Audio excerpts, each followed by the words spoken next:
Bem, boa tarde. Então, a gente pode retomar nossas aulas online, né?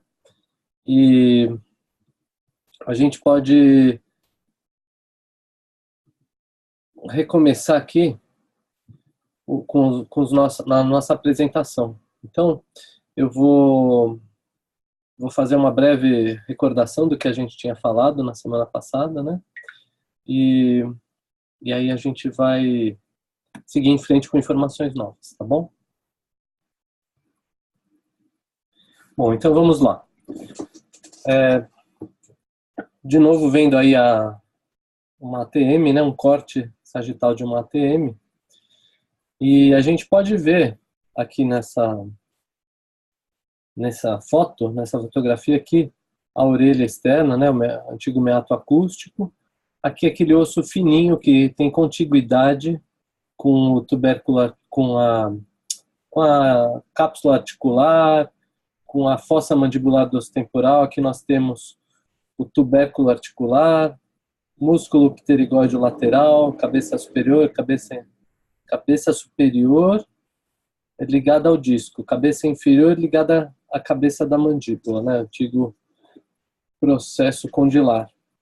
Vemos aqui o disco, ele tem sua estrutura maior, a banda posterior mais espessa, banda intermediária, banda anterior, aqui os tecidos retrodiscais juntamente com a lâmina superior, lâmina inferior, formando a zona bilaminar e ricamente inervado e vascularizado entre esses dois ligamentos. A lâmina superior é o ligamento posterior retrodiscal superior e a lâmina inferior, ligamento posterior retrodiscal inferior. Entre essas duas lâminas, os tecidos retrodiscais ricamente inervados e vascularizados, como a gente já falou na primeira parte dessa aula. O disco articular, ele está sempre interposto entre essas duas superfícies ósseas.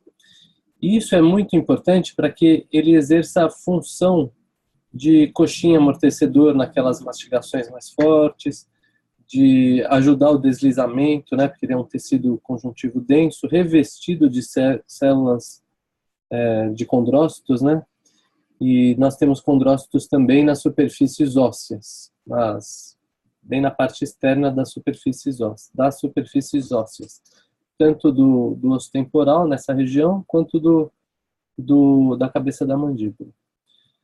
E aí a gente estava falando sobre as desordens articulares. Deixa eu tentar passar aqui o slide.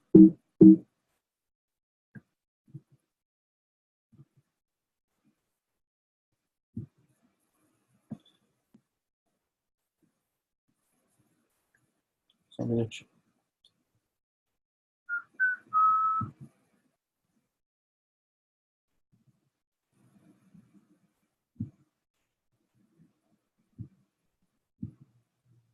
Então, a gente estava falando das desordens da ATM, né? Os desarranjos entre a cabeça da mandíbula e disco, a incompatibilidade entre superfícies articulares e desordens inflamatórias. Então, a gente estava aqui ainda nesse primeiro grupo, né? Quando a gente estava conversando, e eu gostaria de dizer para vocês também dessa classificação que a gente gosta de utilizar também. Desordens funcionais do disco, desordens inflamatórias da articulação, degenerativas, desordens de hipomobilidade e desordens de hipermobilidade. Talvez essa seja uma classificação um pouco mais moderna e mais interessante. Mas a gente fala um pouco das duas, não se atenham a isso nesse momento. A gente falou das manifestações clínicas de um problema articular, são desde ruídos, limitação da amplitude dos movimentos em coordenações, edema, inchaço, travamentos. Aí esse travamento tem a ver com aquelas hipermobilidades ou hipomobilidades, porque o travamento pode ser aberto, de eu não conseguir fechar a boca, ou fechado, de eu não conseguir abrir a boca, por uma série de razões. alterações otológicas, oclusais secundárias, dor articular, e a gente vai falar um pouco sobre como a gente solicita esses exames de imagem. Então, vou seguir aqui, onde a gente já estava falando sobre esses problemas. A gente já tinha falado do deslocamento do disco com redução, falamos das manifestações clínicas, e agora a gente ia seguir. Já estava começando a falar do deslocamento do disco sem redução. Eu vou voltar a mostrar somente essa questão aqui do deslocamento com redução, para a gente poder entender bem de uma vez por todas. Então veja, o deslocamento do disco com redução, como a gente estava falando, as ATMs, né, direita e esquerda, elas, quando a gente dá a ordem assim, para o músculo pterigóide lateral puxar na direção da sua inserção fixa, que são as lâminas laterais dos processos pterigóides do osso esfenoide, ele está posicionado mais à anterior e mais à medial em relação às duas ATMs. Então, quando esse músculo contrai, ele faz uma força em direção à frente e em direção à medial, para o centro do crânio. Só que quando a gente dá essa ordem para os dois músculos que são, nós temos esses músculos bilateralmente, um em cada cabeça da mandíbula, né? Ou seja, um em cada articulação temporomandibular, a resultante vai ser para frente e para baixo. As forças para medial, elas se anulam, elas vão só para frente e para baixo. Então, quando a gente abre muito a boca, a gente consegue, sentir que a cabeça da mandíbula, o polo lateral da cabeça da mandíbula, ele vai para frente e ele vai para anterior e para baixo. Então, para inferior e para anterior. Quando o disco está deslocado e a gente consegue reduzi-lo na hora que a gente está abrindo a boca, isso é uma recordação do que a gente já estava falando. A gente consegue, na hora do movimento de abertura, vamos supor que seja desse lado, do meu lado direito, que nós tenhamos esse disco à frente. Então, o que acontece na prática é que, a exemplo desse lado aqui, nós vamos ter um obstáculo na frente do disco. Lembra que eu falei que o disco ele vai para anterior e, em geral, para medial. Então, o obstáculo estaria aqui, dessa ATM que quer ir para frente e para baixo, ou ir para frente e para medial. E aí, o obstáculo está justamente à frente e à medial. Então, quando eu quero abrir a boca, que o movimento resultante vai ser para baixo e para frente, com o obstáculo na frente, desse lado o movimento vai ficar um pouco atrasado, mais dificultoso. Então, desse lado a ATM vai gostosinha, para baixo e para frente, a cabeça da mandíbula, e desse lado ela fica travada. Como ela fica travada, e a nossa mandíbula a gente pode entender que atua como se fosse um compasso, aqui, esse lado que fica travado, ele vira a ponta seca do compasso. Então, nossa mandíbula faz isso. Então, o desvio vai acontecer na hora de abertura de boca para o lado do problema. Então, se o obstáculo está aqui fica travando, ele tenta ir um pouquinho, mas ele vira a ponta seca do compasso. Acontece isso. E aí ocorre um desvio que a gente chama ipsilateral.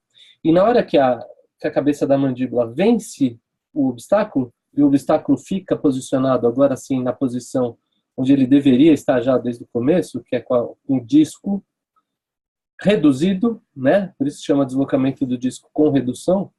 Quando ele fica aqui, na hora que ultrapassa aquela banda posterior do disco, a gente, ou o paciente, tem a percepção de um clique ou de um ruído em abertura. Quanto mais longe está esse disco, mais ele tem que abrir a boca para vencer esse obstáculo. Às vezes esse obstáculo está tão lá para frente que ele tem que abrir muito a boca para conseguir reduzir esse obstáculo. E então esse é o deslocamento com redução. E na hora que a pessoa vai fechar, lembra que o disco já tinha sido recapturado, na hora que ela vai fechar, está quase fechando, o disco escapole de novo, e aí há a percepção do cliquezinho, do ruído, na hora em que acontece o fechamento de boca. Então, vamos lá de novo para a nossa apresentação.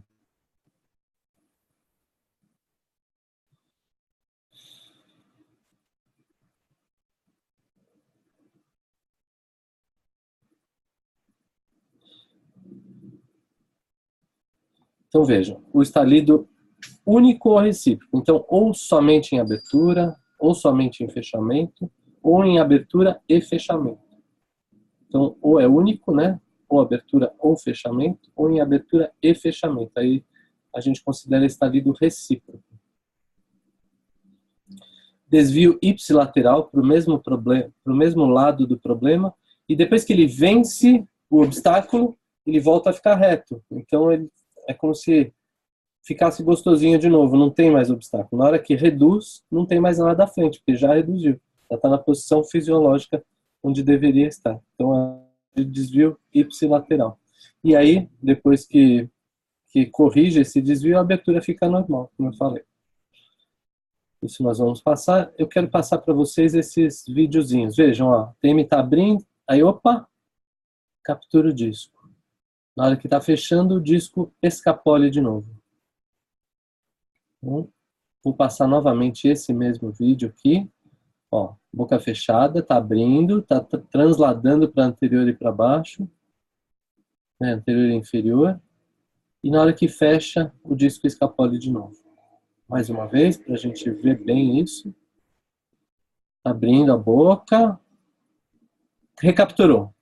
Foi até mais ou menos o vértice do tubérculo articular. E na hora que está voltando, o disco escapole de novo. E essa segunda situação que eu vou mostrar agora, que é esse videozinho aí de baixo, vocês vão ver que para haver essa recaptura, a pessoa tem que transladar muito mais, ou seja, tem que abrir muito mais a boca, ou fazer protrusão muito mais. Então, vamos lá. Ó, agora que começa, tá abrindo, tá abrindo, tá abrindo, o disco tá lá na frente, ó, à frente do vértice do tubérculo. Recapturou, na hora que tá quase fechando, escapole de novo. Então vamos lá de novo esse vídeo aqui. Deixa eu voltar aqui, a gente assistir esse vídeozinho aqui. Ó. Recapturou lá na frente, e agora tá voltando, e depois ele escapole de novo. Então, tá entendido, acho que tá entendido com redução. E agora vamos falar do deslocamento do disco sem redução. É como se o disco agora não pudesse mais voltar para a posição original. Então, quando ele não volta para a posição original, fica sempre atrapalhando, né? Quando ele está próximo assim da cabeça da mandíbula. Então, a cabeça da mandíbula quer transladar para baixo e para frente, mas ele fica sempre atrapalhando naquela região. Então, o desvio ele não se corrige mais, ele não volta, não é aquele desvio em S mais. É um desvio sem redução. E então a pessoa abre a boca e do lado do problema continua sendo aquela história da ponta seca. A pessoa consegue abrir a boca, mas em vez o comando neurológico é para abrir a boca reto, mas ele, devido a esse problema anatômico, vai ter a resultante de um desvio ipsilateral, tá? E como não há redução, não vai ter mais estalido, a limitação de abertura não vai abrir tão gostosinho como antes, e não tem som articular, porque o som articular está relacionado justamente à redução do disco. Como não há redução e nem depois ele escapole de novo, né, porque ele nem veio, então não tem ruído articular. Quando o disco está bem lá para frente, às vezes não tem a limitação de abertura. Então, a gente só consegue ver se o disco está deslocado, no caso de quando a gente não tem limitação de abertura, em exames de imagem que detectem tecidos moles, né? No caso aí uma ressonância magnética, não exames que meçam os tecidos mineralizados. Então, mais uma vez, aí uma fotografia de um deslocamento sem redução. Agora, para o outro lado, né, a gente já deduz, como o desvio também é ipsilateral, a gente já deduz que o problema da ATM é a ATM desse lado aqui, do lado direito do paciente, né, que a gente está observando aqui. Se esse paciente aqui tivesse a foto dele inteira, o disco onde está o problema estaria aqui, do lado direito do paciente. Aqui duas radiografias. Vejam, na radiografia a gente não vê disco, como eu acabei de falar. Mas a gente vê que esse côndilo aqui, essa cabeça da mandíbula, numa abertura de boca, ela está mais alojada na fossa do que essa aqui, do outro lado, do lado esquerdo. Porque desse lado esquerdo ela consegue excursionar. No caso aqui, em vez dela ir para baixo e para frente, ela vai para baixo, para frente e para medial, porque formou aquele fenômeno da ponta seca. E aquele que que causa a limitação de abertura, que é do lado direito, lado do problema, ele é a ponta seca, então ele não sai tanto da fossa mandibular. Então ocorre como resultante essa história de abrir a boca de um jeito torto, né? Então, agora a gente vai ver um outro tipo, que se chama aderência e deslocamento do disco sem redução. Nesse vídeo vai mostrar as duas coisas. Vamos nos atentar agora para o deslocamento do disco sem redução. Então veja. O disco está aqui na frente, ó. Não dá para ver muito bem nesse vídeo, porque são vídeos de cadáveres, né? São vídeos até antigos. Deixa eu só voltar, porque aqui já é um outro problema. Então vejam, a mandíbula está querendo excursionar, mas ó, aqui na frente nós temos o obstáculo e ela até consegue, mas vai em atraso, vai depois do que o outro côndilo, do que a outra cabeça da mandíbula. Aqui a gente já vê uma limitação de abertura, que a pessoa tenta abrir a boca, mas esse disco, que está posicionado corretamente, na verdade ele fica grudado no teto da cápsula articular, ou seja, na parte inferior do osso temporal, da fossa mandibular do osso temporal. E ele tenta abrir a boca, aqui nesse caso, deixa eu voltar. Ele tenta abrir a boca aqui. Peraí, que é o primeiro vídeo. Aí, ó. Ele tenta abrir a boca, mas como isso ocorre em geral por causa da pressão articular, por causa do apertamento em excesso. Aí depois ele desgruda, como se fosse um desentupidor de pia acontecendo. É claro que quando a gente tem uma limitação de abertura, pode ser por problema muscular. E aí a gente tem que fazer alguns diagnósticos diferenciais. Pode ser por deflexão ou desvio de abertura não corrigido, por conta do encurtamento do músculo pterigóide medial do outro lado.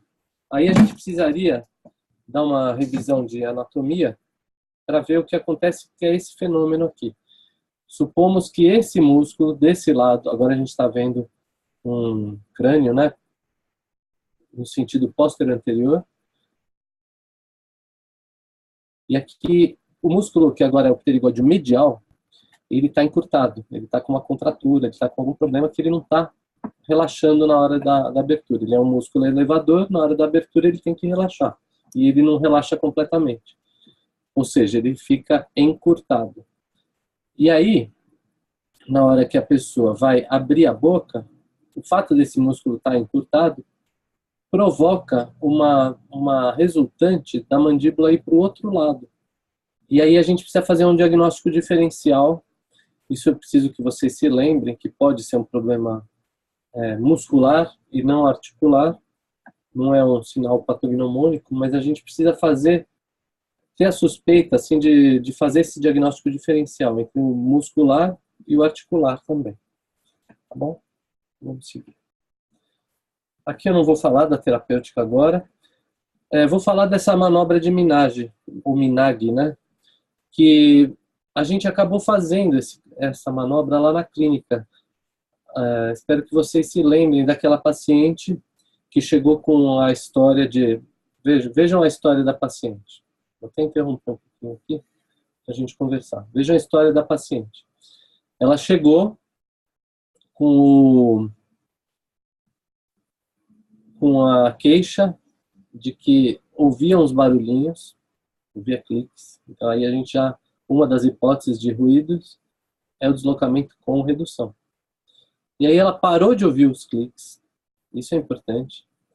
Só que aí o que aconteceu foi que ela não conseguia mais abrir a boca tão amplamente. Aí ela se queixava que quando ela ia se alimentar, o alimento caía no colo dela, ela se sujava toda, ela mal conseguia escovar os dentes, passar fio dental, então nem pensar.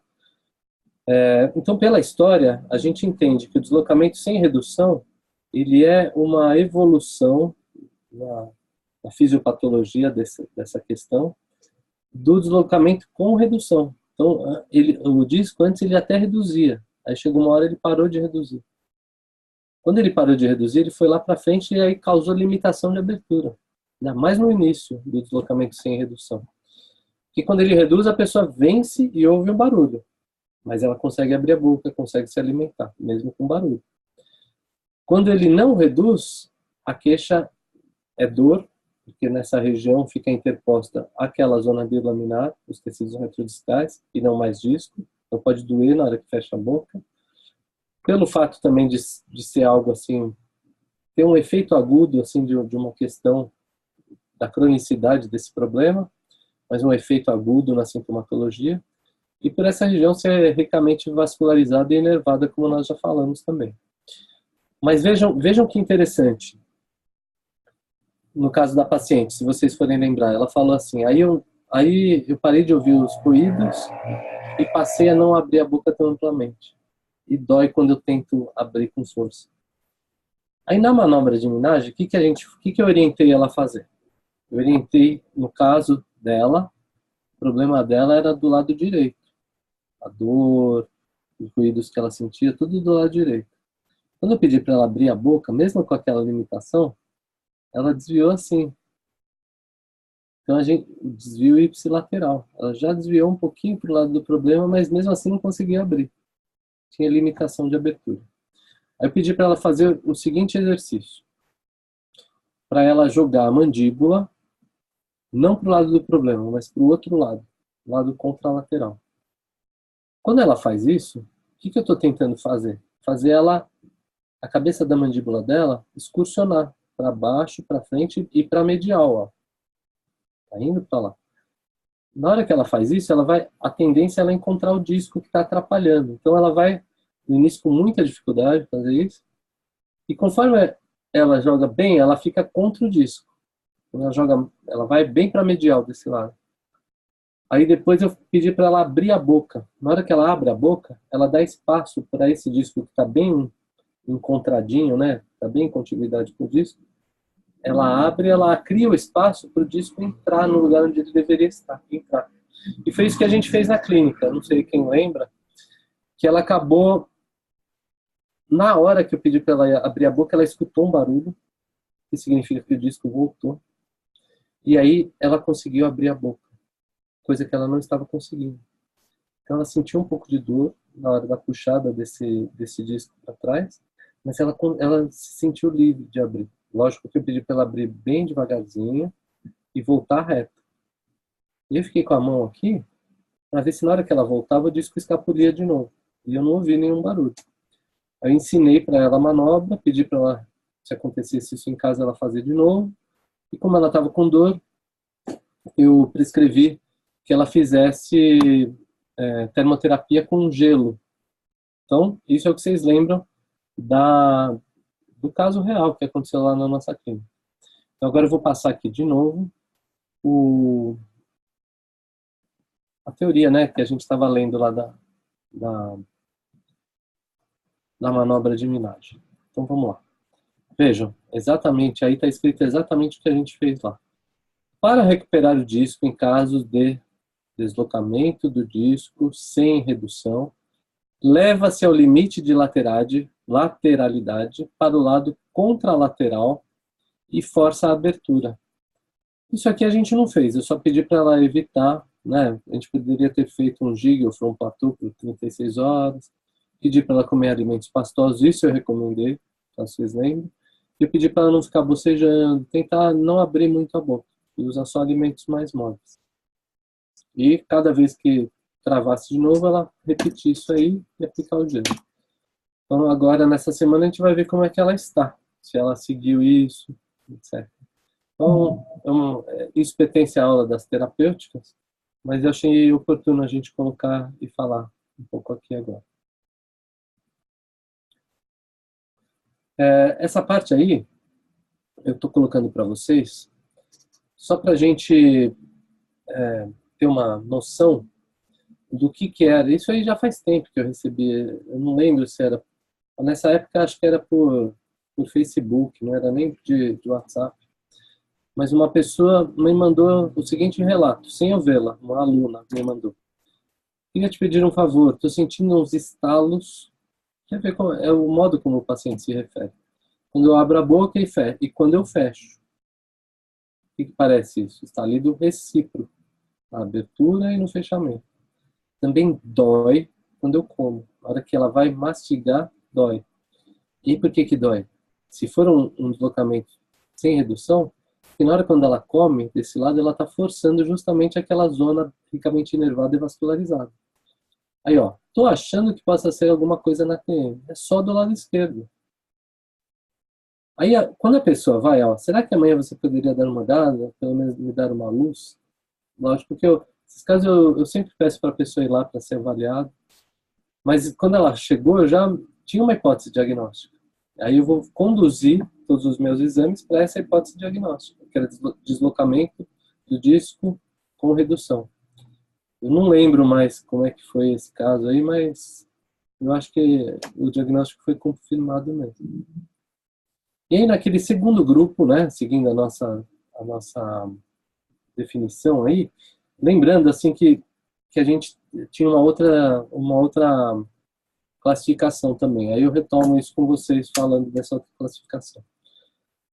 Então, o primeiro grupo era de desarranjos entre disco e superfícies. Esse segundo grupo é incompatibilidade entre superfícies articulares. Vamos lá. Podemos ter alteração na forma, aderência ou adesão, que a gente já falou.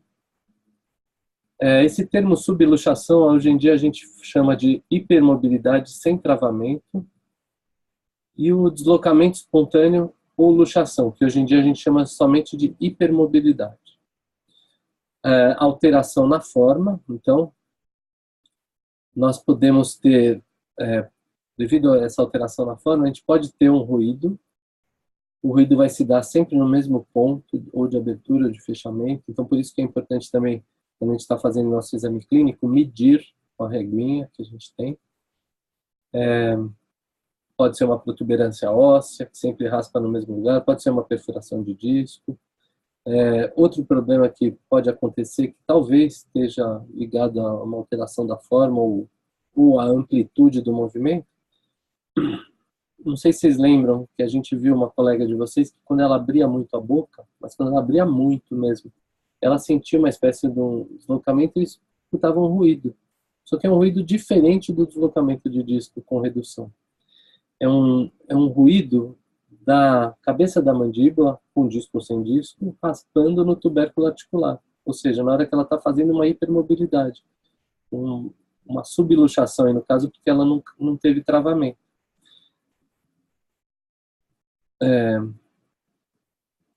Algumas causas, mas o que eu queria mostrar para vocês era essa imagem aí, que vejam, a gente consegue ver aqui que essa cabeça da mandíbula já não está com a forma adequada que ela deveria estar, e na hora que ela passa, vejam que para ter esse tipo de ruído, a pessoa tem que ir raspando, ou seja, são os movimentos bem bordejantes mesmo, e isso está mais frequente da pessoa fazer muito movimento bordejante quando ela está com ou algum problema muscular, né, em geral por forçação de travamento, de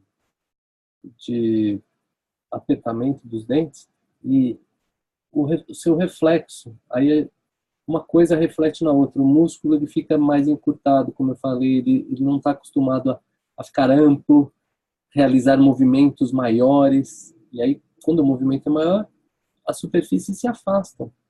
Então, quando as superfícies estão nos movimentos bordejantes, elas estão pertinho. Aí pode acontecer esse tipo de problema, né? Aí, alterações na forma. Se é uma alteração anatômica já, a gente consegue ver Pode ter até algum desvio em abertura e fechamento, podemos ouvir ruídos, aí é uma alteração anatômica. Se é anatômica que eu digo assim, de desenvolvimento. Se ela é uma alteração degenerativa, que pode ser por uma erosão, um aplanamento, presença de osteófito, questões degenerativas, em geral ligadas à idade, né, à degeneração da pessoa, essa alteração de forma ela se deu por conta de uma destruição, um remodelamento dessas superfícies articulares. Vou passar as questões de terapêuticas. A aderência que a gente falou, a gente até mostrou aquele videozinho, é um colamento temporário das superfícies articulares. De novo, aquela que só vai acontecer isso porque o espaço articular está sendo muito forçado, ele está sendo diminuído, em geral, porque a pessoa ativa muitos músculos que fazem a mandíbula ir para cima. E aí diminui o espaço articular. Característica clínica. Se não me engano, tem uma outra paciente da clínica que ela trouxe essa história dela também. Que ela, ao acordar, não conseguia abrir a boca. Aí ela forçava bastante e escutava um estampido, assim, um barulho único. Que é na hora que aquele desentupidor de pia, né, ele desencaixa da superfície articular superior. Então, relacionado ao apertamento dentário noturno, ou seja, do sono, né, quando a pessoa aperta muito durante o sono, na hora que ela acorda, ela quer abrir a boca e dá aquela aflição de não conseguir abrir a boca. Aí ela ativa os músculos de abertura, né, os depressores da mandíbula, sente um cansaço também por fazer isso, e aí, por conta dela ter apertado muito aqui, tem que vencer essa pressão que causou lá na ATM. E aí, na hora que ela consegue vencer, faz... que a gente, acho que eu vou mostrar o videozinho novamente. Ó, vídeo de novo. Queria mostrar mais aquela segunda parte, porque a primeira parte é de deslocamento do disco sem redução. Então, ó, essa parte aí que eu quero mostrar para vocês. Esse caso aí. Imagina que a pessoa está tentando abrir a boca e o disco está grudado lá na superfície superior da cápsula articular. Aí, ó, tenta abrir, não consegue. Só consegue quando abre muito e aí o disco está grudado lá em cima. Como o disco está relacionado à cabeça da mandíbula, ele limita a cabeça da mandíbula também. Aí quando ela abre, ela venceu aquele problema superior lá. E quando acontece isso, imagina que o líquido sinovial que deveria estar aí, ele já meio que se secou, ele já meio que foi para outros lugares, por um processo assim parecido com o da isquemia, quando a gente aprende questões ligadas a sangue, né, a vasos, etc. A pressão causa a isquemia. No caso aí não é sangue, mas é o líquido sinovial. E aí fica mais seca a articulação. É por isso que uma das alternativas para a gente contornar quem vai diminuindo os traços articulares é lavar essa região ou suplementar com algum líquido. Então a viscosuplementação, vocês já devem ter ouvido falar, até está meio na moda, se injeta nesse compartimento superior, ácido hialurônico, mesmo soro fisiológico. Tem uma série de coisas que podem ser colocadas aí para melhorar essa lubrificação, melhorar o espaço articular, melhorar essa tal da isquemia, entre aspas, que eu falei. Tá bem? Então, ó, de novo, aquilo que acontece. Então, a tal da subluxação que está escrito aí. Hoje está escrito, eu coloquei assim, também denominada hipermobilidade. No caso, a hipermobilidade sem travamento aberto. Então, não é uma condição patológica, é quando a cabeça da mandíbula ela ultrapassa o tubérculo articular, que antigamente a gente chamava de crista da eminência articular, na abertura bucal. Então, ela passa, a gente pode ouvir um ruído, só que ela volta, sem travamento aberto. Então, Isso que pode acontecer. Vou passar aqui, passar essa parte, que até já está meio desatualizado. Tudo isso aqui que estão nesses slides é do disco, do livro da Deleuze. E aí, quando a gente fala sobre travamento aberto, é quando acontece essa tal da subluxação, mas sem a volta. Por quê? Porque quando a pessoa vence aquela eminência, o tubérculo articular estaria um pouco mais anteriorizado aqui, quando ela vence, os músculos de fechamento, porque assim, ela está abrindo a boca. Aí ela abriu a boca e travou, não consegue voltar. Para o paciente que não estudou anatomia, assim, o que ele vai fazer? Qual é o arco reflexo que ele vai fazer? Ele vai tentar recrutar os músculos de fechamento de boca. E na hora que ele recruta esses músculos, nós temos aqui o tubérculo articular atrapalhando e a mandíbula subindo cada vez mais. Quando isso acontece, o travamento piora. O músculo deveria, na verdade, relaxar para que ele pudesse se esticar, ir para baixo, para trás e depois ficar tranquilinho lá na fossa mandibular. Mas como isso não acontece, o quadro acaba sendo piorado. Aí a gente tem que reduzir clinicamente. Para reduzir clinicamente, a gente tem que simular esse movimento para baixo, para trás e para cima. E a gente faz isso com a mão. Fica muito mais fácil a gente fazer uma TM por vez. Então, eu gosto assim de travar um lado, segurando a mandíbula, né? Eu travo um lado, até empurro para cima um pouco. Faço assim, puxando para baixo o outro, levo para trás, e aí logo em seguida já levo o outro. Com isso não tem problema de machucar dedo, que falam, mas no começo é bom tomar esse cuidado. Proteger o dedo com algumas gases, mas é muito tranquilo de fazer essa redução. Tá? Então vejam, aí a imagem. A cabeça da mandíbula ela foi para anterior e para baixo, e aí quando passa o tubérculo articular, ela não consegue voltar. E aí a pessoa tenta fechar, recrutar os músculos elevatórios, só que sem relaxá-los, para que aconteça essa volta. E aí não volta. A gente tem que fazer a redução clínica mesmo. O ideal é o paciente relaxar. Deixa eu passar aqui. Isso é um caso que a gente fotografou assim de um exame. Isso é uma foto de um exame que se chama tomografia.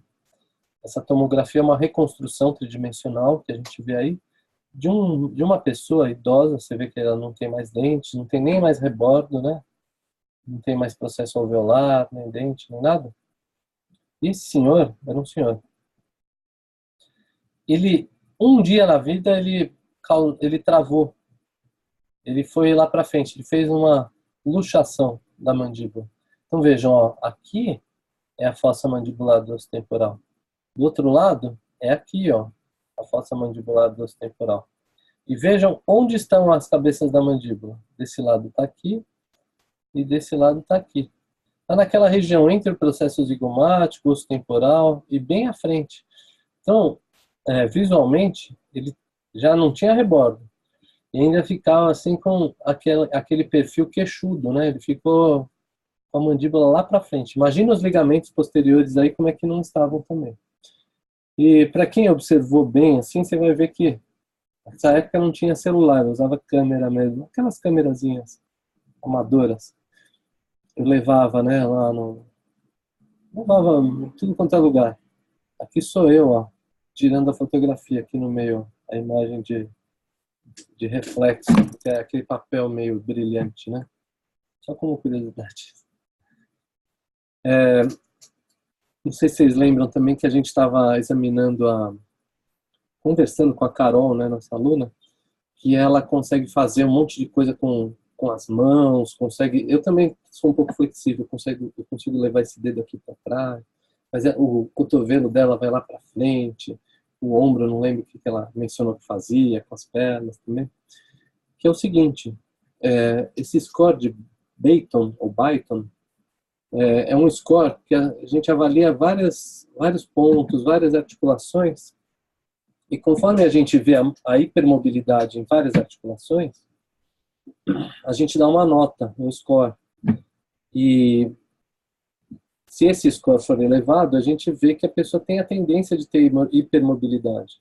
E se ela tem hipermobilidade em várias articulações, é provável que na ATM também tenha essa hipermobilidade. Então, mais um recurso interessante para a gente saber e observar também. Esse slide aqui, eu peguei da Juliana Stujinski Barbosa, que ela publicou na página dela, que é bem interessante vocês se cadastrarem assim, para receber tudo que ela publica. Ela é uma super pesquisadora, super clínica e muito caprichosa. Ela é boa nessas questões de programação visual, de Instagram, essas coisas digitais que tem hoje em dia. E ela mostra esse trabalho aí, que em 383 pacientes, foi avaliado aí os diagnósticos entre deslocamento do disco e crepitação. E aí relacionando também com a idade. O que ela viu? Que a tendência é a crepitação, o diagnóstico de crepitação, aumentar conforme a pessoa vai envelhecendo. Ou seja, uma característica degenerativa é observada em pacientes mais idosos. E o deslocamento do disco já não se torna tão relevante, porque se tinha que deslocar, já deslocou na fase de adulto jovem. Então, não se tem tanto esse diagnóstico de deslocamento do disco em idades mais avançadas. É só em idades mais jovens. Porque ou já deslocou sem redução e a pessoa já acostumou, ou não deslocou. Aí a gente vai observar talvez outros problemas e não o deslocamento do disco mais. Então, um trabalho interessante. Esse vídeo aí, eu gosto sempre de mostrar também,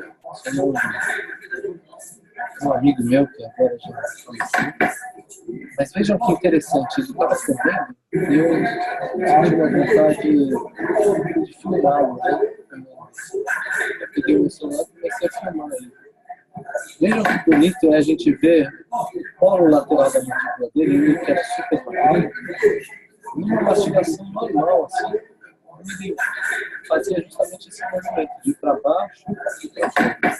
E, logicamente, ele ia também para a medial, porque quando a gente não consegue ver ele muito, quando ele mastiga do outro lado. Então, eu acho bonito a gente ver esse tipo de coisa. Essa outra pessoa eu filmei comendo também, para a gente ver o músculo temporal, no caso aí, dá para a gente ver o masseter também, contraindo. Eu achei que ficou bem característico, assim, a gente vê onde que é a contração do masseter e do temporal, dá até para ver, assim, a parte mais anterior do temporal, ó, bem demarcada aqui, se limitando aqui, ó, quase na parte do frontal dele. E aqui, ó, o careca também. Então, gente, quanto menos cabelo, melhor a gente vê isso. A gente vê aqui, ó, o masseter, o temporal, e assim vai. E quando a gente fala das desordens inflamatórias, das questões de ATM, é muito difícil clinicamente a gente separar se é uma sinovite, ou seja, uma inflamação relacionada ao líquido sinovial, ou melhor, a membrana sinovial, né, que secreta esse líquido, uma capsulite, que seria uma inflamação relacionada à cápsula, que é formada de músculos e alguns ligamentos também.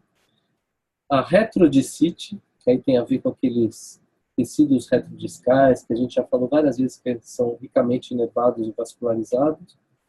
E as artrites, que aí tem também aquela questão degenerativa. As artrites, né, são classificadas entre osteoartrite e osteoartrose.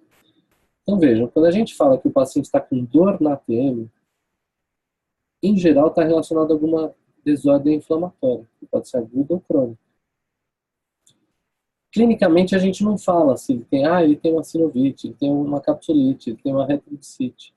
A gente fala que ele tem uma dor na articulação, ou seja, uma artralgia. Algia, dor, artros, articulação. Ele tem uma artralgia que pode ser causada por diferentes etiologias. Então, ó, só para a gente entender. Sinovite, inflamação da membrana sinovial, como eu falei. E capsulite, inflamação do ligamento capsular. Pode ser também daquela região de tendão de músculo, né, na parte anterior. Mas é mais comum a gente sentir assim no polo lateral da ATM, que é onde a gente consegue examinar, na verdade, onde a gente consegue palpar, e na região posterior, são mais comuns. Então, são condições inflamatórias de grande semelhança clínica, como eu falei. Causas ou agudas ou crônicas devido a parafunções agudas, algum acidente, algum problema assim de briga, acidente, pancada, queda. E características clínicas. Dor à frente do ouvido, ou seja, a região anatômica onde é a APM. Dor em repouso, acentuada a palpação no polo lateral da cabeça da mandíbula e acentuada quando a pessoa exerce função também. Então, na anamnese, é isso que a gente vai buscar. Não vou falar de terapêutica agora. Retrodicite, às vezes a gente tem que fazer aquele exame de colocar o dedo forçando para anterior, ou então quando a gente pede para a pessoa abrir um pouquinho, a gente localiza o polo lateral e palpa por trás, que é aquela região super incômoda, né, de tipicamente inervada e vascularizada. Nós temos aqui baixa tolerância à carga, então quando a pessoa for mastigar, ela sente dor. E clinicamente a gente pode observar também uma alteração da oclusão. Isso na história do paciente, e clinicamente a gente observa também. Ele diz que a mordida dele está diferente. Então, devido a um edema nessa região, a mandíbula, a tendência é ir um pouco mais para frente e para baixo. Algumas características clínicas, né? Dor em repouso constante e profunda e agravada com apertamento dental, como a gente falou. Então, o edema faz a cabeça da mandíbula para frente e para baixo e ocorre uma desoclusão do lado do problema, ou seja, ipsilateral. Retrodicite, as causas podem ser traumáticas, como a gente falou, ou relacionadas a parafunções. Então, vejam aí a região que a gente falou, que é ricamente inervada e vascularizada, que é a região dos tecidos retrodistais, que em geral, em casos assim de deslocamento do disco, e que a pessoa ainda aperta, ou seja, diminui o espaço articular, ela está esmagando ou ofendendo justamente esses tecidos. E aí nós temos as artrites e artroses, que são aquelas questões degenerativas que a gente falou. Artrite, osteoartrite, é quando a pessoa relata dor. O relata dor ou a gente encontra dor à palpação. E a artrose já é um caso assim mais crônico e mais controlado. Está relacionado à carga. Então, ó, vejam que nessas imagens a gente consegue ver alterações de forma. A cabeça da mandíbula já está diferente, devido a erosões, devido a aplanamentos, devido a processos de remodelação óssea inflamatória nessa região. Reabsorções, ação de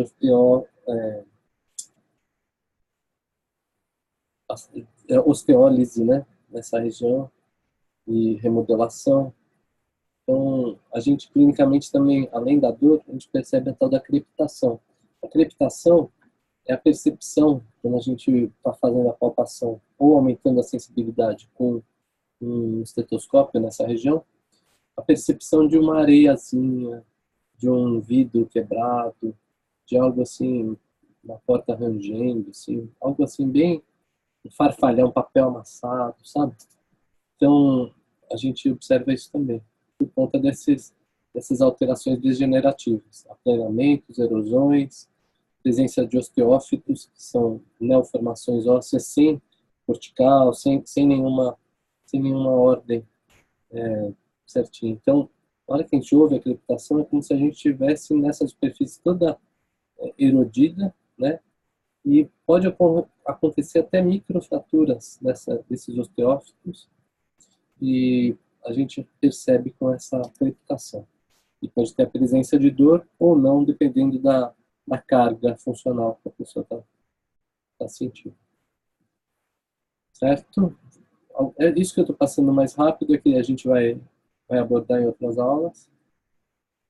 A dor, acentuada pelo movimento mandibular.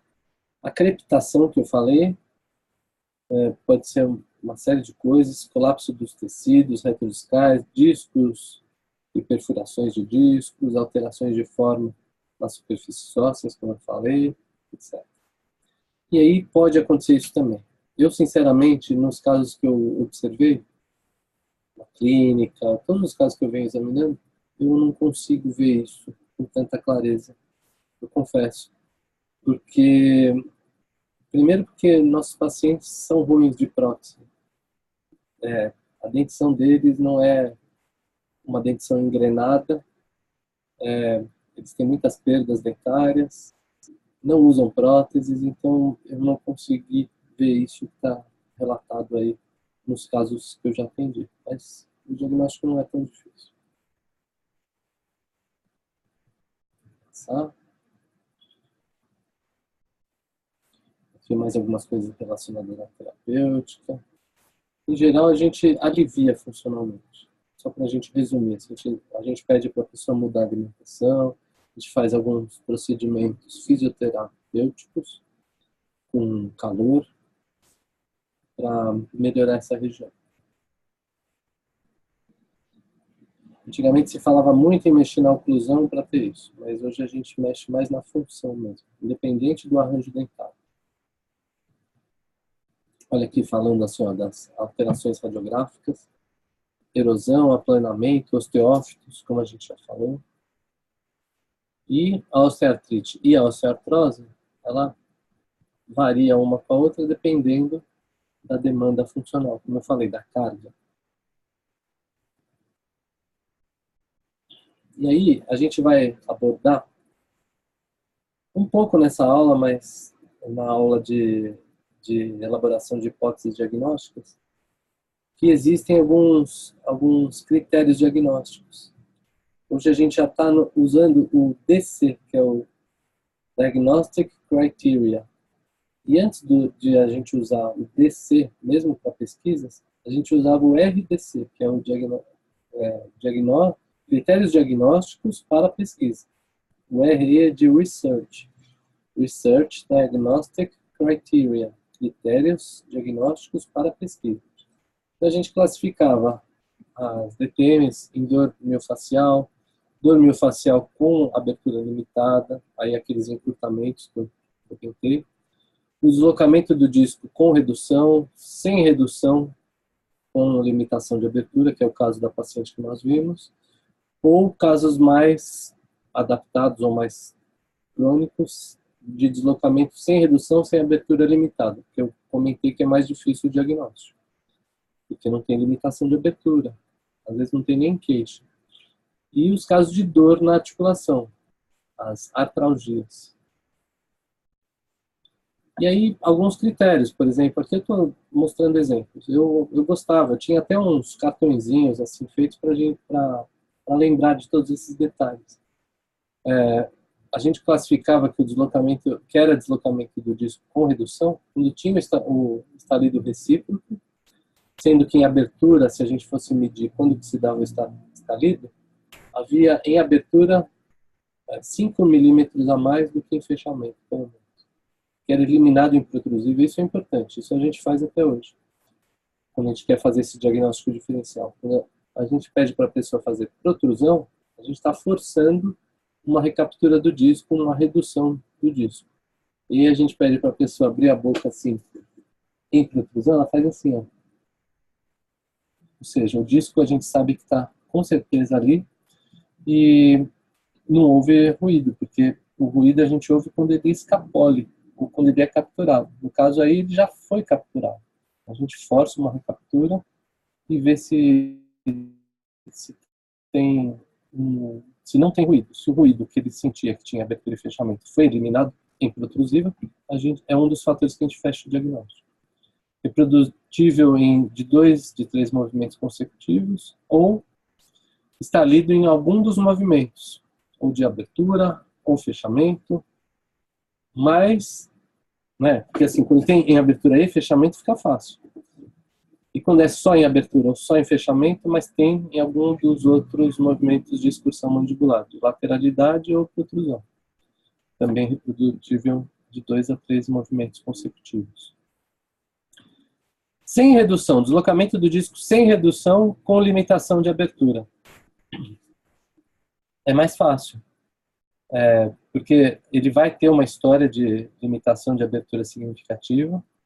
Na hora que a gente mede, a limitação é maior ou igual a 35 milímetros. Lembra que a gente falou daquela regrinha dos 2 dedos fechados ou dos 3 dedos abertos? A abertura máxima com auxílio aumenta 4 milímetros ou menos. Ou seja, na hora que eu peço para o paciente, abre a boca, aí ele abre, e eu vou tentar abrir a boca dele, auxiliar, eu quase que não consigo mudar muito. Então, varia em torno de 4 milímetros. Quando é articular, eu não consigo mexer muito nesse padrão de abertura. Quando é muscular, eu consigo mexer um pouco mais. E a excursão contralateral é menor do que 7 milímetros. E o desvio para o lado ipsilateral na abertura. Então, ou tenho limitação eu tenho limitação na excursão contralateral, que tem a ver com a manobra de minagem, ou na abertura eu vou ter o desvio, vou observar bem o desvio. E às vezes a gente não consegue observar direito, a gente tem que fazer esses outros testes. E a ausência de estalido, né? Como a gente falou, como ele não reduz, não tem estalido. Esse é o difícil, o diagnóstico difícil, quando o deslocamento do disco é sem redução e sem limitação de abertura. Então nós temos uma história de limitação de abertura significativa, temos a abertura máxima sem auxílio grande, ou seja, não está mais atrapalhando, então ele abre gostosinho, como a gente estava falando. A abertura máxima com auxílio, ela aumenta, porque também não tem a limitação de abertura, pelo mesmo motivo. Não atrapalha a excursão contralateral também, continua com ausência de estalido. Então, para eu ter esse diagnóstico, eu tenho que fazer uma artrografia ou ressonância magnética. As artralgias, queixa de dor, reprodutível na palpação. No caso da osteoartrite ou osteoartrose, ou tem dor ou não tem, depende da carga, depende do momento. Vamos notar uma crepitação grosseira na articulação, processo inflamatório degenerativo, controlado com anti-inflamatórios. E tentar diminuir a carga também. Isso a gente vai falar na aula de terapêuticas. E a artrite reumatoide é uma doença autoimune, né, conhecida, diferente da artrite por degeneração. Então isso é importante que a gente saiba, para a gente não falar besteira, para a gente saber conversar com o pessoal da área médica, assim, né, o pessoal que lida com essas questões de articulação também. Então a artrite reumatoide é uma outra condição. É uma doença autoimune controlada com anti-inflamatórios do tipo esteroidais, com agentes biológicos e antimaláricos, com metatrexate, hidróxido de cloroquina, hidroquinona, ou seja, medicamentos pesados, assim, ligados à dor, ligados à inflamação. Certo? Tentando lembrar uma informação que me fugiu. Bem, eu trouxe esse slide também para a gente aprender de uma vez por todas como que a gente prescreve, como a gente faz um pedido de um exame, no caso uma tomografia computadorizada, quando eu quero ver questões relacionadas a tecidos duros, então quando eu quero ver questões de degeneração degeneração óssea, eu consigo ver alguma alteração de forma, etc. Em tecidos duros. Então, ó, é assim que vocês vão escrever. Solicito tomografias computadorizadas das ATMs direita e esquerda em oclusão e abertura máxima conhecida, ou seja, a pessoa vai medir a distância interincisal, com cortes sagitais e coronais, sagitais é nesse sentido, e coronais nesse sentido. Vários cortes de 1 em 1 milímetro de espessura cada um. Aí eu consigo ter uma ideia. Se eu tenho cortes assim e cortes assim, eu tenho uma ideia. Sagitais e coronais. Eu não peço cortes axiais, que seria axiais ou transversais. Não peço. Bom, o exame, ele seria mais ou menos isso. A gente vê do lado esquerdo aqui a reconstrução tridimensional de uma ATM do lado direito, ATM do lado esquerdo. E aqui cortes. No caso aqui os cortes sagitais. E aqui são os sagitais. E aqui, ó, os coronais. Tá? Nessa foto, né? E como é que eu peço uma ressonância magnética? E para quê? A ressonância magnética eu peço para ver tecidos moles e atividade inflamatória. Aí seria assim, solicito imagens por ressonância magnética bilateral das ATMs em T1, quando eu quero ver questões anatômicas, e T2, quando eu quero ver questões de edema, de inflamações. Pré e pós-contraste, após até 5 minutos. Esse contraste é para a gente ver melhor, mas eu nunca pedi. Nunca pedi. Já vi imagens, tá, são bonitas, mas eu nunca pedi. Não houve nenhum caso para mim até agora que justificasse o pedido. Então, ó, na insuficiência renal crônica e hipersensibilidade ao gadolino, que é o contraste, então há um super cuidado. E você pede com contraste, tem que injetar isso aí, que é um marcador que vai mostrar a imagem diferente. Quando eu quero a supressão da gordura, né, pessoas mais gordinhas, eu peço esse tal de STIR.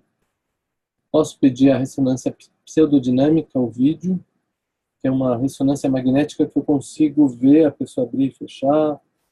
Em geral, não é que ela está abrindo e fechando, eles simplesmente fazem uma animação em diferentes modos do movimento.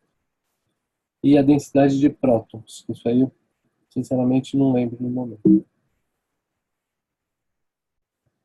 Então, vejam, as imagens de ressonância magnética, elas ficam assim, ó, dá para ver até o encéfalo. Dá para ver aqui, ó, o líquido encefálico, né, entre as velocidades.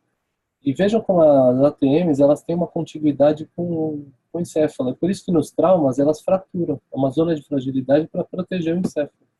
Para que a ATM a cabeça da mandíbula não entre no encéfalo, não cause sequelas maiores. Então ela fratura para proteger o encéfalo. Até isso a natureza tem essa característica.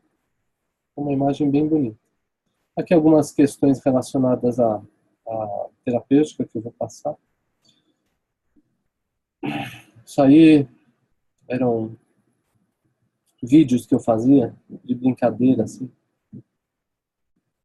Quando eu me filmava, assim, apertando os dentes para ver se eu conseguia ver o meu masseter, ver minha ATM. E nessa época, uma curiosidade é que eu tinha o cabelo mais preto do que eu tenho hoje. Hoje, se eu for fazer, aqui tudo é branco. Que, relacionado às nossas recomendações dos pacientes, a gente vai ter isso também em terapêutica, mas é uma das técnicas cognitivo-comportamentais. Tem um caso de uma aluna. Tenta abrir reto, tá?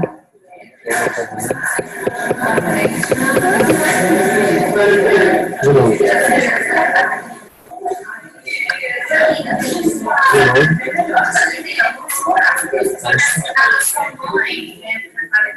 De novo. De novo. De novo.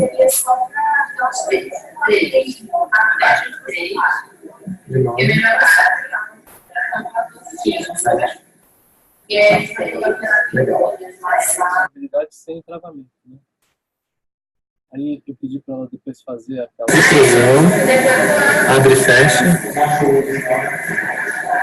Isso. Continua assim, você fica reto. Agora fecha normal. Volta. Agora de novo, abre. Fecha. Abre. A gente ficou no diagnóstico diferencial dela muito sem fechar, né? Eu tenho um paciente chamado Sérgio, que apareceu nessa época aí, apareceu já faz muitos anos isso, logo que eu comecei a trabalhar aqui na UF. Ele foi tirar uma radiografia, e aí a professora Adriana Dibo, que era professora de radiologia, ela veio com uma imagem assim que ela estava meio assustada com a imagem. Mas não é, ele não tinha queixa nenhuma, ele fechava a boca desse jeito que vocês estão vendo, abria super amplamente. Já vão ver qual era a questão que a professora Adriana falava. Ela trouxe essa panorâmica, vocês podem ver aqui embaixo, né? Que o detalhe dessa panorâmica aqui embaixo é que o que ele tinha? Ele tinha uma fratura da mandíbula desse lado esquerdo dele. E depois eu conversando com ele, tinha uma história de um acidente de bicicleta, que ele uma vez caiu de boca no chão, de queixo no chão, doeu um pouco, mas nada que alterou ele, e continuou a vida normal, vida que segue. Ele tinha uma excelente abertura de boca, né? Na verdade, até a gente precisava limitar essa abertura dele. Ó, isso 2012. Abria e fechava, ó, não tinha quase desvio, não tinha limitação de abertura, não era uma queixa dele. Então, esse paciente aí, eu tratei assim de um jeito muito tranquilo, porque a gente manteve ele sob observação, na verdade. A gente orientou, fizemos algumas orientações relacionadas à abertura excessiva de boca, mas nada assim muito que mudasse a vida dele. Esse é um caso que, se você mostrasse para um cirurgião, talvez ele indicasse uma cirurgia, sendo que na vida do paciente não tinha muita alteração. Aí entra aquelas coisas que a gente vem lendo e estudando. Em 2016 encontrei ele na rua, olha que ele até estava um pouco mais velho. Pedi para ele abrir a boca, fechar, também tranquilo aí, ó. Sem problema, falou que estava tudo normal. Ou seja, paciente de controle, né? Não fez prótese, com certeza continuava ainda apertando. Aqui é uma outra paciente que nós atendemos, acho que no ano passado. Vejam como os dentes dela estão todos desgastados, a característica de gente que tem tratamento e desgaste. Ela tinha um desvio. Olha o desgaste dos dentes dela. Tinha mordida aberta anterior.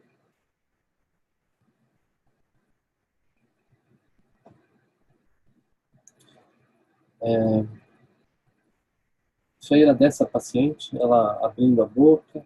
A gente pode ver que de um lado, no mesmo padrão de abertura, a mandíbula não ia até tão à frente quanto do outro lado, ou seja, do lado esquerdo dela existia uma espécie de uma limitação em relação ao lado direito. Aí a gente já começou a trabalhar com o deslocamento do disco sem redução, como hipótese diagnóstica. Esse aqui é um vídeo produzido pelo professor Antônio Sérgio Guimarães, do Fred Mercury, bem interessante.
You won't be saying, unfortunately, those men, I thank you, Lord.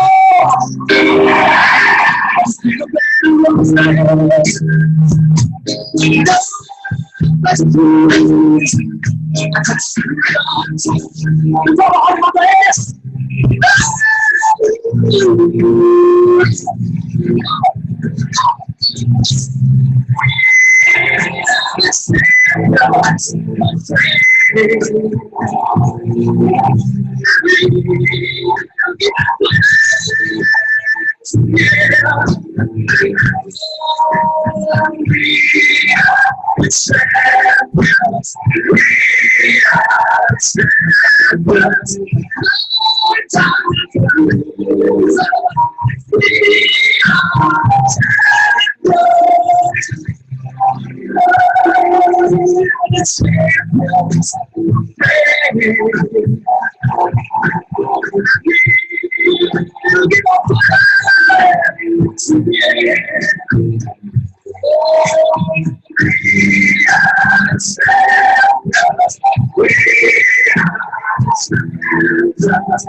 Esse é um vídeo aí que o professor Antônio Sérgio produziu. Eu até escrevi aqui para vocês verem os polos laterais, né, da cabeça da mandíbula. Mas assim, dizendo que às vezes a gente trata o que não é para tratar. A gente sempre tem que ver o que é a queixa do paciente.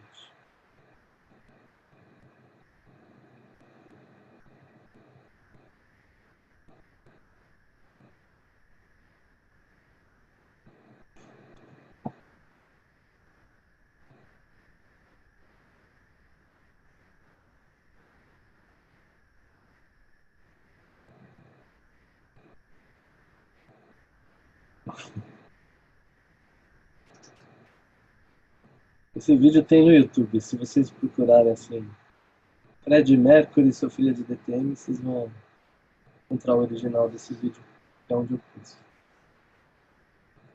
Essas cenas, esses créditos aí,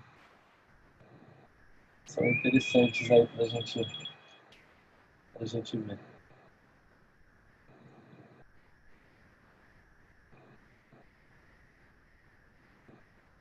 Tá bom? Deixa eu ver se tem mais alguma coisa nessa apresentação.